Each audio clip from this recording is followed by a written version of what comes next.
right. What a trade deadline. Huh? Oh man, the basketball world, man. It's getting exciting. You know, Adam Silver said, he was a little upset. He gave me a call. He was talking about how upset he was that the NFL was really taking away all the attention, with the Super Bowl and the playoffs. It was taking away the viewership. So Adam Silver called me and he was like livid. He was upset. So I gave him the recommendation myself to spice up this trade deadline. So he paid $100,000 the Brian Flores thing. He just did his thing. He just did his thing. But either way, what a trade deadline. Do you want to talk about the big one first? All right, let's talk about the biggest one. Everybody already knows about this. James Harden decided again. He is now considered a diva, I believe, because he pretended like he was fat on the Rockets. That one was funny. That was just funny. He pretended that, I don't know if he wore a fat suit or what he did, because 3 days later, he lost 40 pounds. You don't do that. You don't do that normally. So, that was that. And then he went to the Nets. This has only been a year. And out of nowhere, I don't know where this came from, but he no longer likes playing with Kevin Durant. And I think it's Kyrie more so. Maybe he thought the drama with Kyrie was too much. Yeah. So, KD decided, no, I like Kyrie. You can go, James Harden.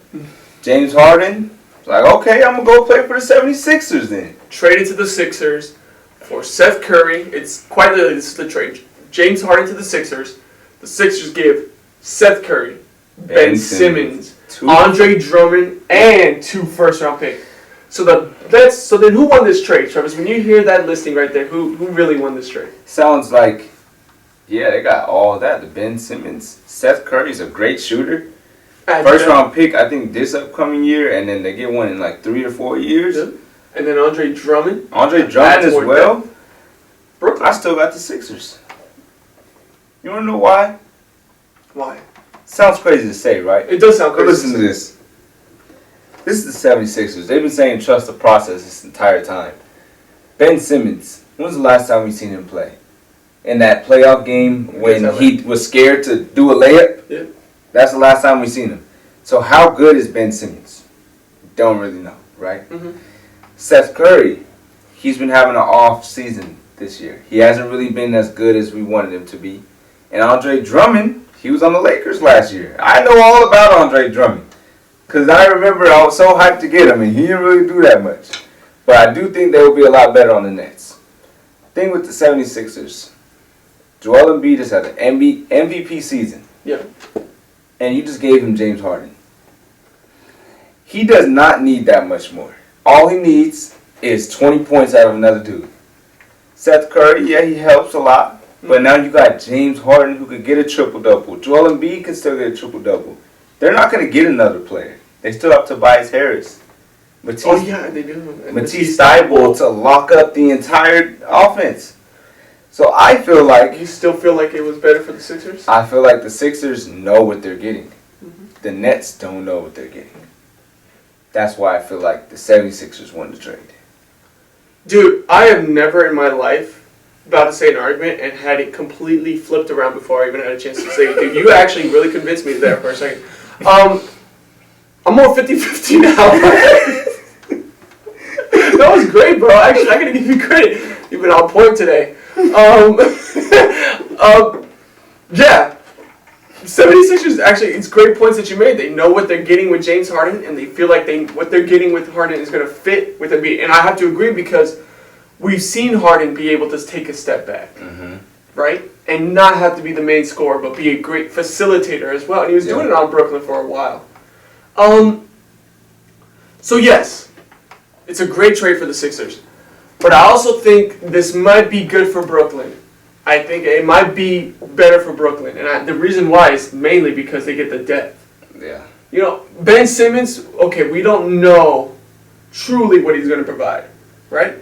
But either way, what I do expect from Ben Simmons is while he might not be the great scorer, inside or as a shooter, or might not shoot it all. Sure, if he keeps that fear, I don't think he will. I still don't think he will. You get a great defender out of Ben Simmons, and you get a great facilitator. So you don't lose anything that Harden you get more a little bit from what Harden provided with the facilitating and the defending, right? And then on the other hand, you still have Kyrie Irving and Kevin Durant. But the problem with the Nets still is the fact that Kyrie Irving is only half a player. And he's not even going to be playing home games. So home field advantage is not an advantage anymore for the Nets. Kevin Durant's still not back and healthy. Mm-hmm. And now here's my biggest problem with the Nets. I still think they won this trade, but I don't know how much of a difference this makes because of the fact that the Nets' two main problems are still prominent. Kyrie Irving, I mean, as much as I do think he's an overhated guy, like as a person, this is getting out of hand now. But it is getting a little out of hand when it comes to the game of basketball and what he's doing. But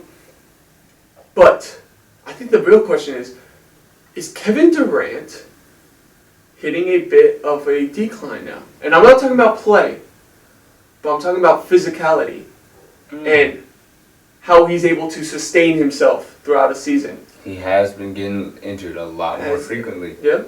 Father time is coming soon, Kevin Durant. And, you wonder with the Achilles injury, when he came back, he looked fine, but he still had to deal with these small injuries now. What is his injury right now? It's a sprained MCL, I believe, or something like that. Ooh. Something that was sprained. But either way, it's these little injuries right now that are starting to mount up, and then kind of by the end of the season, then you don't know. And then you only have Kyrie Irving for half a game, so then say for Brooklyn's first few games when they're going to be playing at home, who's your main guy? It's, Ben Simmons? He's going to have to shoot some threes. Hope they go in. So, I don't know, but the good thing that Ben Simmons, threes. The best thing I think that came out of this was them draft picks. If the draft picks weren't in there, I'd be like, oh yeah. Yeah. No. 6-1. But now that they have a draft pick, obviously the Nets don't want the draft pick. Obviously. They don't need. You think they're going to try to use draft picks? I think they use the draft picks to go get somebody else. So go get someone else. We'll see. And but honestly, the Nets, they needed depth. All they had was those 3 players. Everybody else was nobodies. Mm-hmm. So now they have some depth on the team. That's why I still want to say that the Nets, overall, when you look at it trade for trade, I still think the Nets, you made a great argument, man. That was good. But I still think the Nets won this trade because of that depth. And, that helps when you have Kyrie Irving for only, away games. So, when you have those home games, you still have the depth that can possibly give you a fighting chance to survive those games without Kyrie Irving. Yep. Especially when Kevin Durant comes back. But, either way, it was still a great trade because then James Harden, on the other hand, finally, he gets what he wants. He gets to go to Philadelphia. And then we might see a great duo over there in Philadelphia with Embiid and James Harden. Yep, and Ben Simmons didn't want to be on the Sixers. Yeah, so both teams got what they wanted. So at the end of the day, they both got what they wanted. You could say either side won the trade. Yep. I would probably favor a little more on the Nets, but either way, because they got a haul. Yeah, the Nets were able to get a haul. Sixers didn't even get a first round with Harden or anything. They didn't get another draft pick or nothing. Nets did get a haul. They got a lot more. But it depends too heavily on, like you said, we don't know what we're going to see from Ben Simmons. I expect to see a rejuvenated Ben Simmons, but I can't fully say that with, there's still the possibility that Ben Simmons comes back and he's still the same woes. Exactly how he did in the playoffs. The same woes that we saw for the end of the last season. But we'll have to wait and see. Now, the other big one, not a big one, but one that kind of hurts a little bit to see. CJ McCollum got traded. That's a shame. He's on the Pelicans. No one even really cares who else is in that trade because it doesn't really matter.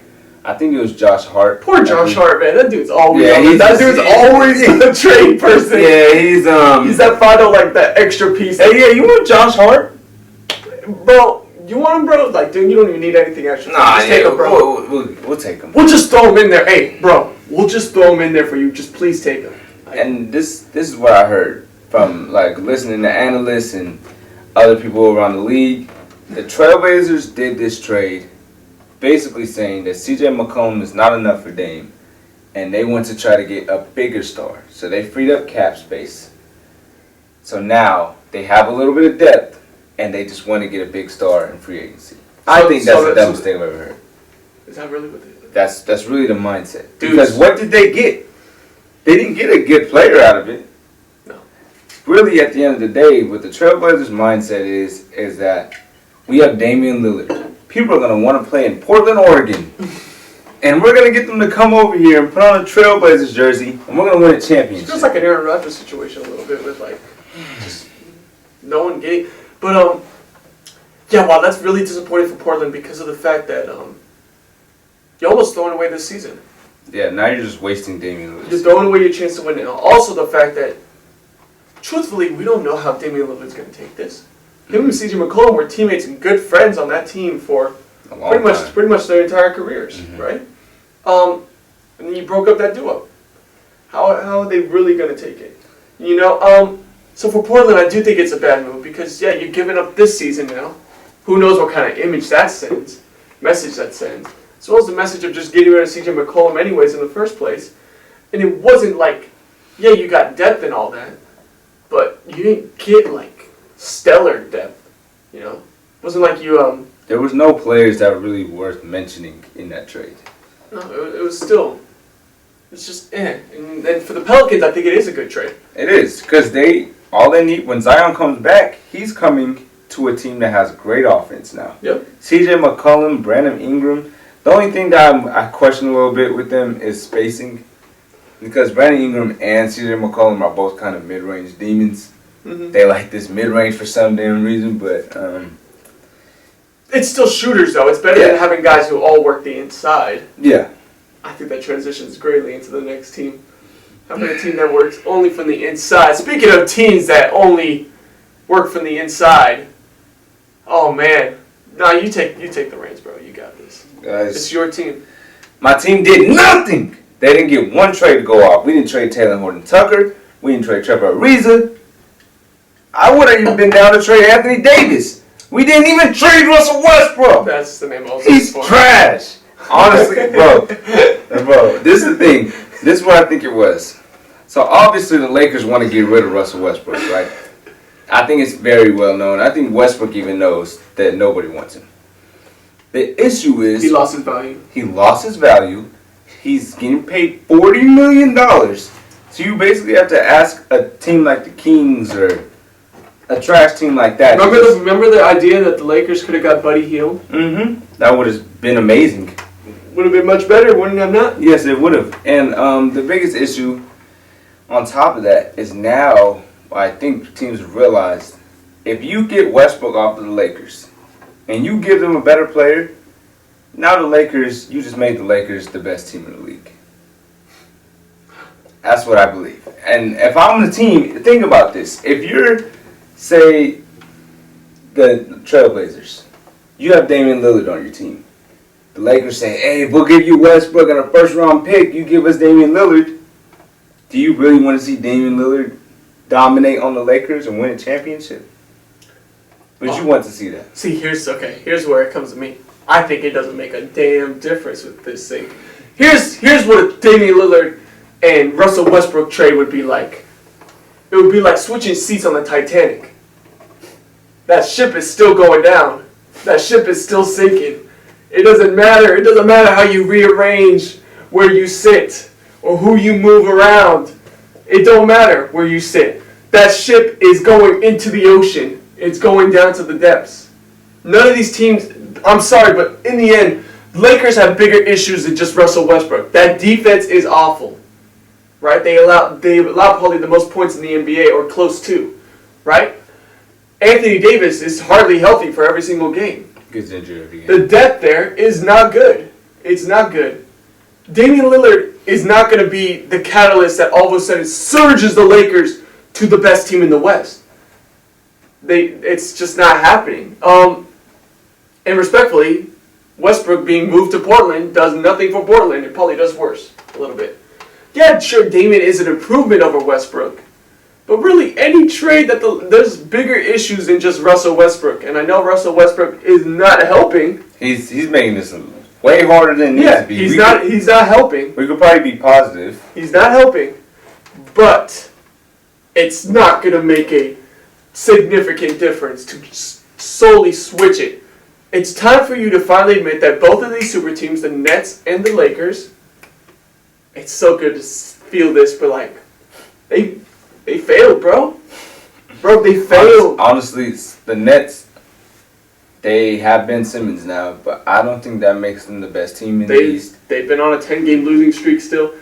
I don't believe that. I think they've tried this before as well with Darren Williams, Paul Pierce, that team. The Lakers, Man, we have LeBron and AD. We have maybe Malik Monk. We have Carmelo Anthony sometimes. Besides that, I don't think we really have anybody. Exactly. There's nobody that's really exactly worth mentioning. Exactly. So I think that's the biggest issue. We definitely need to like switch these players around, dude. And they're not making no moves. I know you heard about that Westbrook trade though, where the Rockets offered John Wall they wanted Westbrook and a first-round pick because that's how bad Westbrook's playing. Honestly, John Wall would have been an upgrade, and it sounds crazy to say, but it wouldn't have made a difference. It wouldn't have made a difference. But it would have made. I'm telling you, it's just in the end. They need a whole new roster. It needs a reset because in the end, this Lakers team, LeBron James is still playing great. That's the one thing I will definitely say. LeBron James is still playing at top NBA level right now. His shooting great too. His shooting percentage is amazing this season, LeBron. Yeah. But this Lakers team is not good, frankly, when you get past those first two guys. And Anthony Davis, that other second guy, is not even there. Never there. It's hardly there half the time. So besides those two guys, it really isn't there for the Lakers. They're not a team that can match with the Bucks, the Bulls, the Warriors, the Suns. Those are legit teams. Those are legit 76ers teams. now. And the 76ers, possibly. Let's see how that trade works out. They did give up some depth, though. I don't know how that's going to affect them so much. But either way, it wouldn't have made a difference. Yeah. This Lakers team it's. I think the biggest thing that needs to happen is there's going to have to be some free agent moves. You know how last year there was the Blake Griffin and it's got to be some offseason. There's got to be them signing trades or the waiver things. Mm-hmm. If the Lakers don't figure this out, the entire roster is going to get destroyed. The GM's going to have to come in and make some GM. It's going to have to come in and make some moves. Oh, also, we forgot to mention this. The 76ers trade. Kevin Durant and LeBron James. Kevin Durant and LeBron James had an all-star draft, and somehow James Harden was the last pick in the draft. He didn't even get picked. He was a default pick. You have to admit, that was the funniest thing. LeBron James is funny. That's messed up. It's funny. He knew what he was doing. He knew what he was doing. Yeah, Kevin Durant, you're not going to pick him. Dude, you know what? LeBron's messed up for even making him go that far down the line. But, dude, okay, I need to have a petition, though, to have, like, the All-Star Draft always happen on the trade deadline day. Because that was hilarious. Because that was, like, one of the best moments right there. That was funny too. I mean, having it with the TNT crew as well just makes it so much better. But that was just funny. I remember that was great. Yeah. So the NBA after this week, man. Also the All-Star game. I think the All-Star game is going to be pretty decent this year. Could be, but LeBron James team looks levels ahead right now a little bit. KD's not a GM. Definitely not. Definitely not. I mean, Curry, Giannis, Jokic. Just them, LeBron, and I think they have Fred VanVleet. They have Luka. Don't you think got Luka on the bench? They got Luka on the bench. Yeah. Yeah. No. No. It is LeBron team, but either way, it's gonna be interesting to see how these teams really start to mesh after the All-Star break when they have a little bit more time together. It's gonna be fun to watch. Especially because the Warriors, at some point they're gonna get James Wiseman back at some point. Do better than your Lakers. After the All-Star break. Yeah, nothing's changing there. But either way, we want to thank you for sticking with us through this video. Make sure you like and subscribe and turn the post notifications on so you know when the next episode comes out, man. It's going to be in multiple parts to this, man. Yep. What's wrong with them? I don't know. Like the video, man. We're going to see you next time. Deuces.